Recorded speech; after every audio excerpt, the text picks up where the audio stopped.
Can we all have a huge round of applause for our panel chair, Nikki Hay, MBE? And on the panel today, we've got Jan Richardson-Wildy from OAL, Deryn Kent from TDM, Jenny Pelling from Kaplan, Simon Lewis from NOCN. Thank you so much, guys. Thank you, everyone. It's working. Can you hear me? Yeah, it's very bright down here. Yeah. Good afternoon, everyone, and welcome to the afternoon session. It's been a great morning with the employers and learners.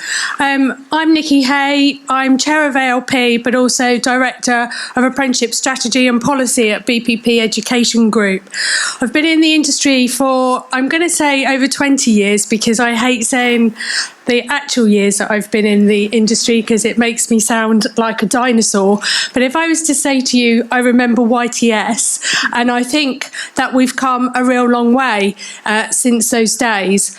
I'm very, very passionate, and I kind of network around, involved with ALP as chair, but I'm also involved with UCAS, a 5% club, the Association of Apprenticeships. And the reason I get involved with all of those networks and bodies is because I think collaboration and working together is really key in this sector to make sure we're driving really great, amazing quality experiences for our learners and our employers. And I've got an amazing panel here who are going to help us unpick and talk about that today. But I think we're really poor as a sector in celebrating success and all the great things that we do in this sector around skills, whether it's boot camps, whether it's apprenticeships, whether it's study programmes. And we need to do more to show how we work together collaboratively in partnership to make sure that our learners and our employers get that amazing experience. So I'm going to kick off by just asking the panel just to talk about some showcasing of how you work in the sector as a collaborative partnership. So we've got two training providers and we've got two EPAOs here, so we can have a real proper discussion around what that looks and feels like. So Deryn, if you don't mind me starting with yourself, I just said, how do I pronounce your name? And he said, say Darren in an Australian accent. And I don't think my Australian accent came out that well. So good afternoon. Hello, New Zealand works as well. Deryn, that kind of works. So hi, I'm Deryn.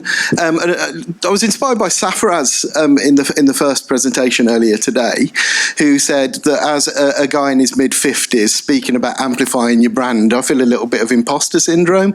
But following Safaraz, I'm just going to talk about the meaning of what we do. So the notion of the panel is strategies for collaborative success. So what I'm going to do is quickly introduce who we are and why we are who we are. And secondly, talk about two different strategies we have for working with employers for collaborative success. So who are we and why are we? We got Ofsted Outstanding for our quality of education at the last inspection, which was, hey! No, but it was a good decision. And I'm not saying that in a show-offy way. I'm saying that because of what the HMI said to me as he was leaving the organisation. He said some organisations believe in apprenticeships because they deliver them. When I came to TDM, I saw somebody who believes in apprenticeships or believes in work-based learning, and that's why apprenticeships fit in. Do you see what I mean? So the funding model follows what we're trying to achieve. And we work on two big notions, really. Number one, we live in a world which is changing digitally. So the Homo sapien was born with an opposing thumb and two frontal lobes. And we've always used tools to get stuff done. There have always been ethical issues with those, from the fire to the wheel, through the quill, to the radio, or the printing press, Gutenberg's printing press, the radio, television, then the internet, and now artificial intelligence is the new Prometheus myth. It's the danger of fire again. But we will always work with technologies. And so we call the development manager because we want to help organisations and people think about how we use technologies to do good stuff. And so that leads into our vision statement, which is people can and should do well. And they should do that by doing good. doing good for colleagues, doing good for clients, doing good for peers. And so that brings us into two big notions, the notion of talent experience and the notion of digital transformation, or making tech succeed.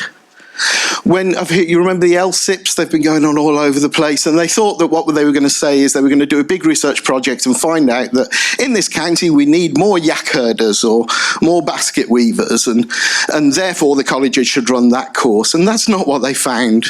What they found was employers all over the country saying we're desperate for digital skills and we're desperate for soft skills because things are changing.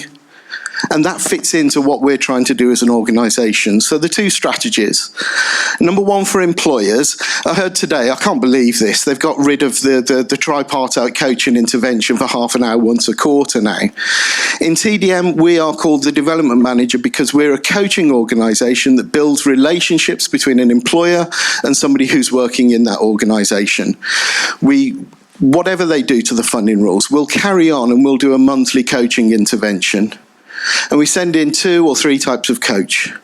The first type of coach is concerned with performance and development. So performance looks at the values and the impacts that employer organisation wants this person to achieve in that job description.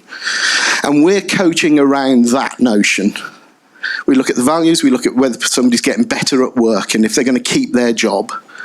Development of those beautiful agendas set by the Department for Education around being a decent global citizen, whole person development, understanding those British values in a deep and meaningful way, caring about equality, diversity, inclusion, belonging, English and maths that really make a difference to you as a professional person.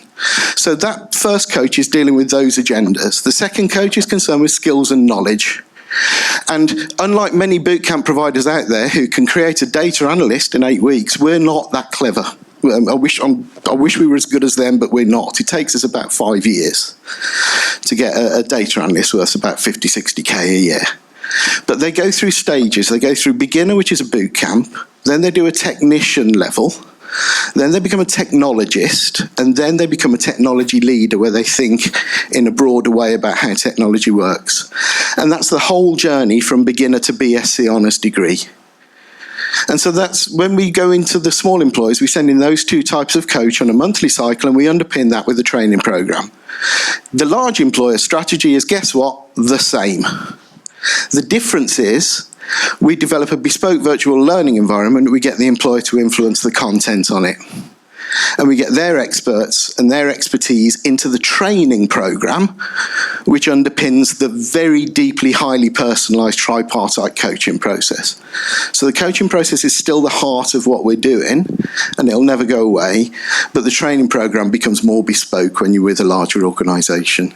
So those are our 2 strategies for collaborative success. And just around that, how do you work with your EPAO? What does that relationship look like? We deeply appreciate the importance of a standard. I thought that was a great idea. Following Tony Blair, Gordon Brown came and then they set up with the coalition government a standard. So when a person moves from one organisation to another organisation as a software developer or network engineer, the whole country knows what that means. So when we work with an EPAO, we're looking for somebody who appreciates work-based learning in the way that we appreciate it and is looking for, we build a portfolio of evidence and we're looking for an EPAO that will assess the knowledge and the skills and the behaviours against that genuine work-based learning approach. A big struggle for us is the universities, bless them, because they come from this institutional notion that what's really exciting is what the lecturers have to teach. Whilst training is important, of course it is. How do you apply knowledge unless it's covered? Of course it's important. What really matters is to start from the notion of what the employer needs to achieve in the workplace and therefore how the knowledge and skills are contributory to that. Yeah. And so we find the universities' models as an EPAO a bit impositional. Yep. And not allowing us to do that proper employer partnership. Right, okay, interesting. We'll come back to that whole kind of employer partnership piece. Jenny, so can you talk us through some showcasing, some great tips and hints around that collaborative 3-way partnership, building on that kind of working with employers and EPAOs? Thank you, Nikki. Yep, certainly. So the kind of collaborative relationship is really underpinned by clarity of expectation and communication. So whilst it's my favourite song, I don't think there should ever be, no surprises is really what you want to have. And if you have that clarity of communication and expectations, you are supporting the learner in the best way. You're working closely with the employer to understand what it is that they need and what they can provide to the apprentice. And then you're interpreting that for the apprentice as well. So having a strong relationship, often you think about building relationships with clients, don't you? But actually having a strong relationship with your EPAO is so important, because there will be times as a training provider where you're going to have to do advocacy on behalf of your client or your learner. There may be times where things come, curveballs come, or things don't go to plan. We've worked with clients, thinking about the war in Ukraine, who've had sudden sanctions they've been having to deal with, and what happens to the team that is supporting that in the workplace. So being able to say to your EPO, we need a bit of flexibility here, and having the conversation and strength of the partnership to do that is really essential. Other things I think work well are planning together. So from the EPAO's perspective, they need to know the pipeline of how many learners you've got coming through. But planning goes right back, doesn't it, to the relationship with the employer. At what stage are you going to be able to allow your apprentice to work on something that gives them the opportunity to create a project? Planning that. Some employers here have wonderful rotational schemes that we've heard about, others might not. And whilst there's one standard, there are so many different employers and types. So you've got to really understand as a training provider what your client is going to be doing for your apprentice. So planning with the employer, planning with the EPAO, but most importantly, centrally, planning for your apprentice. We've heard this morning from Harris and Santina and Kieran my name, the other name goes, but you're amazing apprentices, and you spoke with such confidence. But not all apprentices will come with that confidence. So planning in your curriculum the opportunity for an apprentice to develop presentation skills, report writing skills, project management that they will then have to do as part of their endpoint assessment is so important, that you build a curriculum with the employer, with the apprentice at the heart of it, so that they have the opportunity to develop those skills and come to EPAO with confidence. It takes resilience to get to that stage. And it's brilliant, Harris, that you passed yours yesterday. We're really proud of you. But it takes resilience and gumption to get to that stage. So it's great if you can, together with the employer, support your apprentice, work with the EPAO in that way. So planning is really important. I think one other thing is interpreting. And by that I mean there is quite a bit of jargon in our sector that trips off our tongues, doesn't it? We don't hesitate to talk about BKSB or KSBs or learning outcomes and EPAOs, gateway reviews, but that's a lot to take on board as an employer and as an apprentice. So being able to interpret the assessment plan is critical. So if we can work with an EPAO and say, well, you've put a distinction is going to be based on examples. How many examples? You're talking about products, putting forward product evidence in your assessment plan. But if you're working in a bank, products are, the mortgage that you're promoting, the credit card line. So it's interpreting the language that sits within an assessment plan so that as the training provider, you understand what the EPAO wants. You can then translate that for the employer to allow the apprentice to succeed and put forward the portfolio that enables them to flourish and thrive. Because ultimately what we all want is, a happy apprentice who's been successful, is productive and can contribute positively back to the employer and to society. That's what we all are working towards, isn't it? So I think planning, interpreting and advocacy I'd put in as the sort of showcase. Thank you. Thanks, Jenny. And Simon, just around kind of then, what from an EPAO perspective, what does good practice look like? So that collaborative working, we're talking around, the employer engagement rule changed just recently, where the training provider can select the EPAO, whereas previously it was very much about employer-led. I still think, employers can decide who they want to work with from an EPAO perspective, but what does that, what does good really look and feel like in that collaborative employer, training provider, EPAO perspective? First of all, thank you for having me. And I don't normally sound like Scooby-Doo, but I've just got a bit of a sore throat. I do really. He doesn't. I think when it comes to good, it's really, if you just keep it as simple as possible, which is ultimately is, what does good look like for the apprentice? So we spoke earlier on about start with the end in mind. And for us, it's a case of, well, the end is the beginning.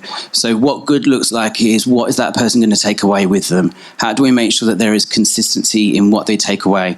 So, for example, if you look at the construction trade, that we are giving people a license to be able to work. So if somebody doesn't complete their level 2 or the level 3, they won't get their jobs card. They won't be able to actually go on site. They won't be able to go and blow up buildings. And it may come as a surprise to you, but no, I haven't built up a building. I haven't actually blown up a building yet. However, I am in a couple of weeks' time. I'm very, very excited about it. I think that when it comes to working with employers and also with training providers, colleges and universities, and also employer providers, there has to be that full triangulated approach. And again, what good looks like for me personally is making sure that you listen to something that was past perfect doesn't make it future fit. So therefore, we've got to consistently challenge and be professionally rebellious. And when I say that, I mean professionally rebellious, but consistently going back to IFATE and saying, do you know what? In a level 2 standard, you've got 3 components in here that are at level 3. It was fit for purpose. It was past perfect, but that doesn't make it fit for the future. So let's change it. Let's work together to be able to drive those changes. The other thing, so if you look, it's about taking the lead and working with both the employers and also working with the centres at driving qualifications that are going to be fit for the future. So, for example, we've just launched the low carbon technical apprenticeship. We're the only EPAO that delivers currently for that apprenticeship program. We've worked with the employers, we've worked with the trailblazer groups, we work with industry to make sure that the program that's put together is right for the future, for our future generations. It's also links into the boiler scheme. It links into achieving net zero by 2050, the social impact that we have.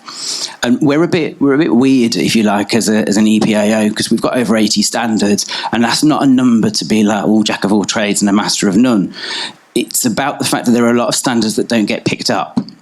And as a charity, it's really important that we give back to niche industries, so stonemasonry, demolition operatives, as I said, pedestrian doors. I can't remember the flipping name of that one. The spinny doors as you come in. Revolving doors. There you go. We'll call it that.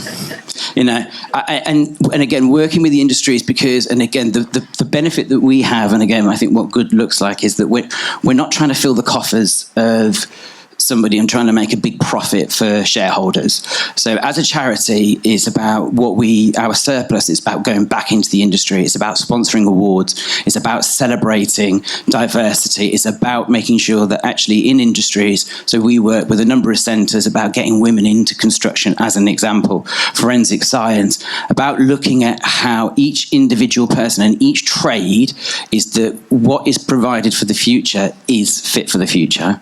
I think that's the answer it. Great, thank you. Yeah, so I think what we can gather from that, just moving on to Jan, that there's a key role for all of us, and we all play a key role in that trial party. So the provider, the employer, and the EPAO organisation in making sure that the learner and the employer have that great experience. Is there anything that you would like to add to what you've heard so far? In terms of the relationship, I think a number of points have been made throughout today, which I just want to emphasise, is first of all, somebody mentioned this morning, having the end in mind. And I definitely think that from our research with our employers and training providers, you need to involve your endpoint assessment organisation from the beginning, and we can feed into some of your programme design.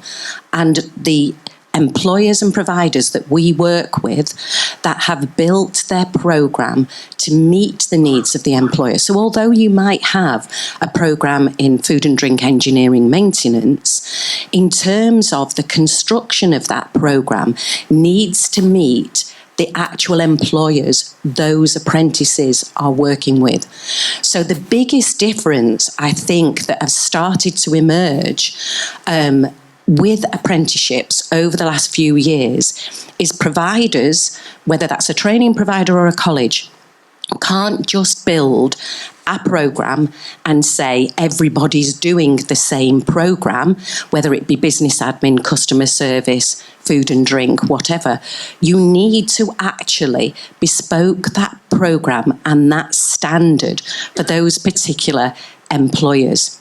And you need to be working with your endpoint assessment organisation, the employer and the training provider together to ensure the right components are being put in place and the right programme is there for those apprentices, but also that they get the chance to learn, understand and develop that competence and skill with the KSBs and also practice those endpoint assessments. I know there's lots of endpoint assessment organisations in the room, and we all provide lots of support materials, guidance, sample materials for your apprentices. What our research has found is that only about 50% of our training providers actually use them. We questionnaire all apprentices at the end of their programme, and only around 50% of them are telling us that their training provider have provided them with either the handbooks, the guidance and the sample materials. It's absolutely key that we all work together for success. That improves retention. In terms of retaining apprentices on programme, the more that the provider and the employer work with us, the more the apprentices are retained on programme. We're seeing 98% success rates on quite a lot of our standards, and that's retained as well. Those providers are achieving a QAR of 70-80% where they work with the EPAO and the employer, and that those three different parties work collaboratively together. That is the absolute key for success, I think. Great. Thank you for that. It's really interesting. That kind of leads me on a little bit around the discussion around qualification achievement rates. We know the national rate is still about, I think, 52%. We've got that ambition of 67%. And there's been lots of debate and discussion recently around endpoint assessment. Does it need refining? Does it need reviewing? Or does it need reforming?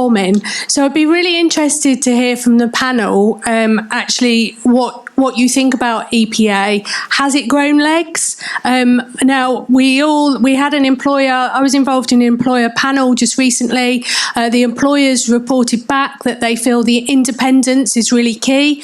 My personal view as a training provider, I personally think independence is really key. But I think one size doesn't fit all. And so I'd be interested from the providers, and will respond from the EPAOs around what you think about that EPA growing legs. Have we been kissing? We get on very well with our EPA organisations, and bluntly for us, the two main methods that we have in all of our standards is a professional discussion underpinned by a portfolio and a project. Well, the very best way to develop that is to do a genuinely work-based learning experience in the workplace. So what happens is the assessment methods are introduced from day one with the employer involved with those as well. So our notion very proudly is we're not an apprenticeship provider, we're an apprenticeship training provider. The employer's the apprenticeship provider, and so they need to understand what the EPA looks like from the very beginning. And then what happens is, those two coaches that are going in all the time, guess what they're speaking about? They're building the reflective portfolio. So for us, an e-portfolio isn't an aggregation of evidence artifact. It's a story of how much somebody has grown over a 1.5 to 2 year to 3 year experience. So they keep building that. So for us, the combination with the EPAO is absolutely fine, and we enjoy working with them. Jenny, I'm quite interested to kind of just build on that around, we hear that the duration has got longer for certain programs. There's some double assessment. That's not down to the EPAOs, that's often around the structure of the apprenticeship standard, and feeding back probably to some guidance for the trailblazer groups. But we know they've got longer, duplication in assessment. I just wondered what your views were around that. Interesting times, Nikki, because at Kaplan we provide accountancy and tax, data and financial services, and all of those standards are going through a review at the moment. 14 of our standards are under review with IFATE, so those questions are being asked at the moment. And the duplication point is something we really try to avoid, but there are some times where you've got several professional bodies who have qualifications within a standard. Might not be mandated, might be, but there could be requirements that they have or content that you've got to meet for the professional qualification that might be duplicated if it's not mapped entirely with the KSBs and the standard. So, and you might have post-qualification requirements as well, CPD. So taking this sort of helicopter view is really important, and we spend quite a lot of time working with professional bodies at the moment, particularly on the accountancy and tax standards, trying to work out how to avoid duplication, how to create an endpoint assessment that allows somebody who's like Ursa in the audience who's going down the chartered taxation route compared with somebody who's with ICAEW, and there's so many flavours, aren't there, and varieties. So having something that can work together but doesn't duplicate is really, really important. And I think going back to how we work together, allowing some flexibility at some point. I'm sure we'll come on to functional skills, but I've got a view on that too. Yeah, we might not have enough time, but because I think that'll probably take the whole afternoon to discuss. But I'm really interested from an EPAO perspective, what's your opinion around the skills, knowledge and behaviour? Do we need to do assessment against all of that criteria, or could we do a selection? Could we reduce down some of that duration in Gateway?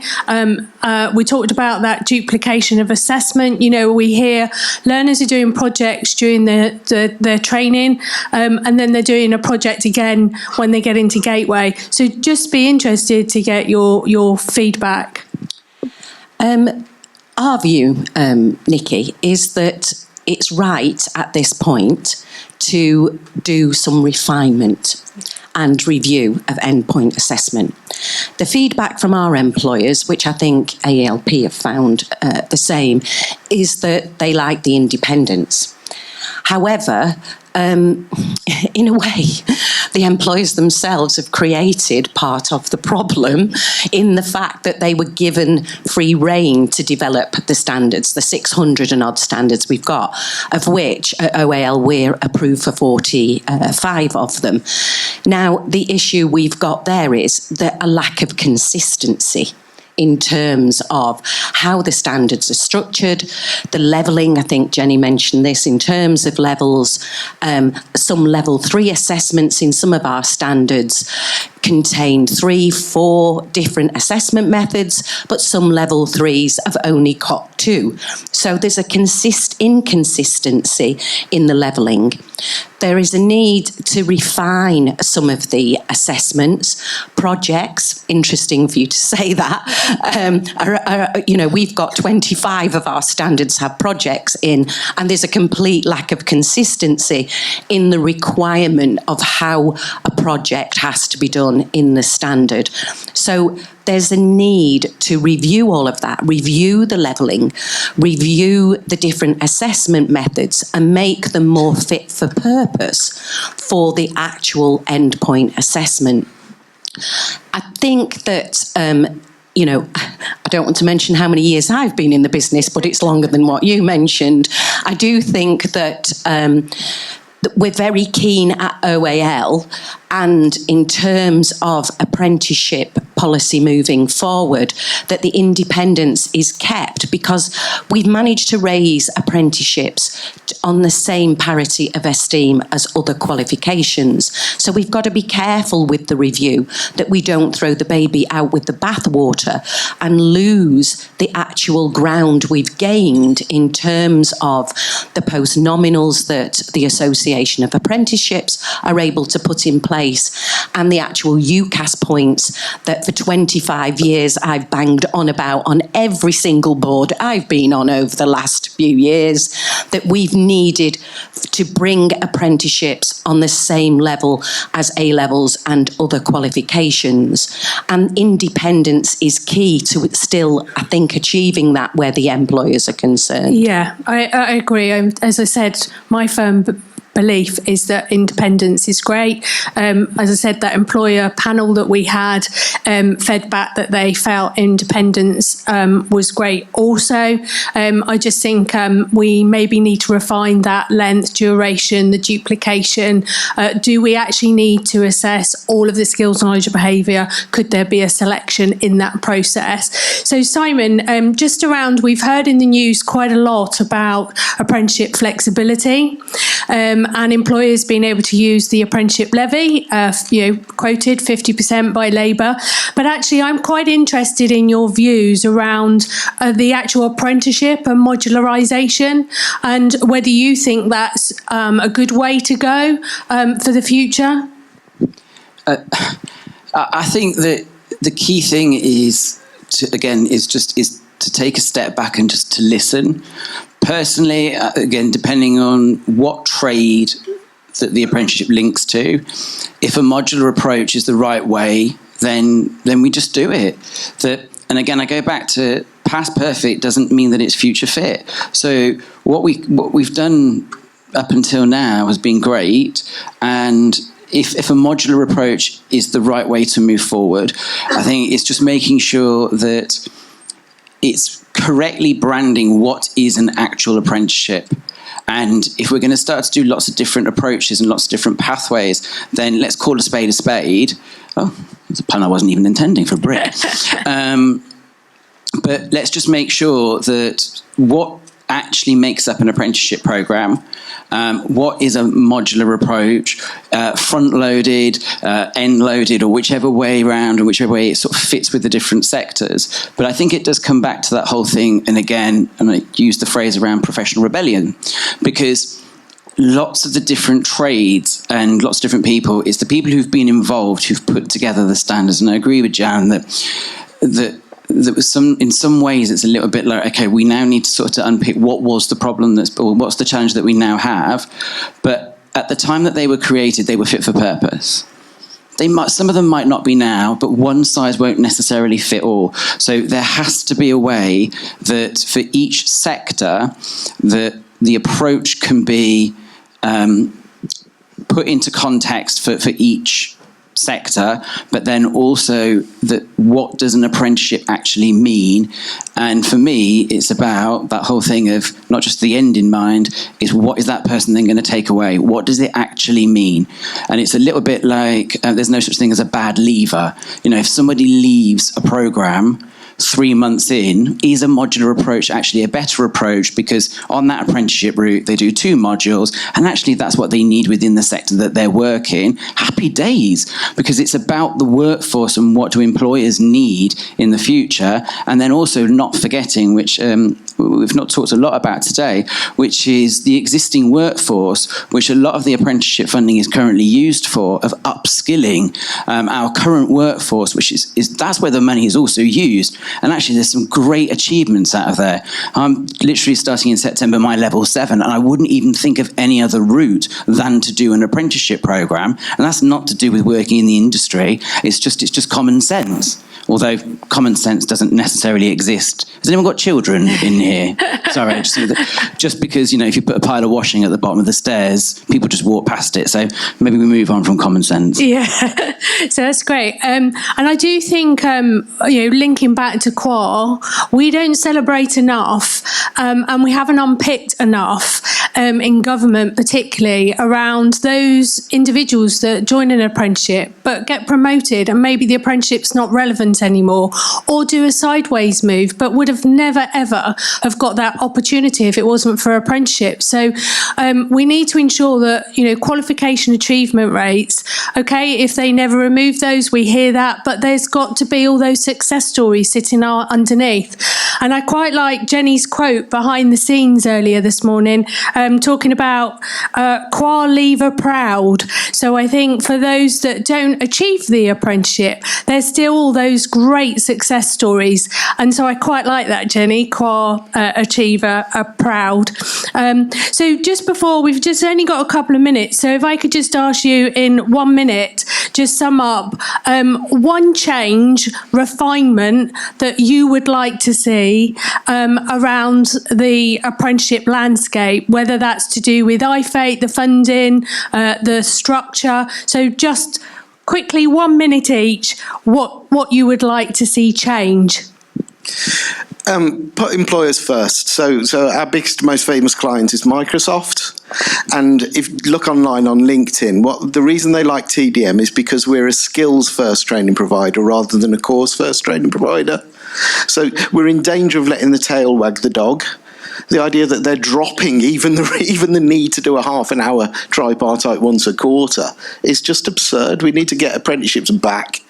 And I do like speaking to EPAOs because they normally get that, and they're normally aligned with what the employers want and what we want as training providers. So I think the big change I would request is that in Whitehall, people remember what apprenticeships are supposed to do. Agreed. I'm going to go next, and you're going to like this, Nikki. I think we need to look at functional skills. We definitely need to look at functional skills in terms of where is the evidence that having to achieve your functional skills helps you achieve your apprenticeship. Yeah. And why should you have functional skills as part of the gateway? It's a big barrier for the training providers, it's a big barrier for the apprentice, and it's an absolute pain in the neck for the endpoint assessment organisation who's got to make sure you've got them to get the apprentice booked in for EPA. And I haven't seen no evidence in the 35 years I've worked in this business that helps apprentices achieve their apprenticeship. Yeah, here. Jan. Yeah, great. I would just add to that, we are advocates for developing and committed to developing people's literacy and numeracy skills, but there are programmes and ways of doing that, and definitely functional skills is a barrier to gateway. Simon, we've got literally a couple of minutes. If you could round off your quick point and your ask. Simply just to make sure that everybody's involved and then have a grown-up conversation, which is a hard ask, to come to a sensible conclusion to move forward. But ultimately, thinking about the future of the individual that gets that qualification and what it truly means. Thank you. And Jenny? Having said I don't believe in duplication, I can't possibly say functional skills now. Thank you, Jan. But some flexibility around timing of things like project reports when they happen, being at the right point for the learner. If you're working on something amazing like data transformation before the 6 months, can that count? Some flexibility with how the levy can be used for maintaining apprenticeships, but also allowing you to upskill in AI if you needed that more quickly in skills. And my last thing is I've remembered, my middle-aged brain has caught up, Alexia. It was Alexia, whose name I couldn't remember earlier. You were amazing, and we all want more Alexias, Harris and Javids and Kierans. We want more of you together to come and succeed, and EPAOs and training providers working together to facilitate that. Great, Jenny. So what I really think I'm hearing today then is independence is definitely on the card. The role that we all play, so we all have a place in the skills ecosystem around apprenticeships, independent training provider, or should I say training provider? I've got my ALP hat on, lobbying for independent training providers. the EPAO and the employer, and not forgetting the learner also. I think also that focus on the end game, I think that was a really, really key point. I think we're talking about maybe refining, and that comes down to proportionality, consistency, and appropriateness. And to finally say, apprenticeships are great. They give learner choice between academic and vocational pathways. You can zigzag in and out of both, and it helps to widen participation. So thank you, panel, for your contributions today. Thank you, audience, for listening, and have a great rest of the afternoon.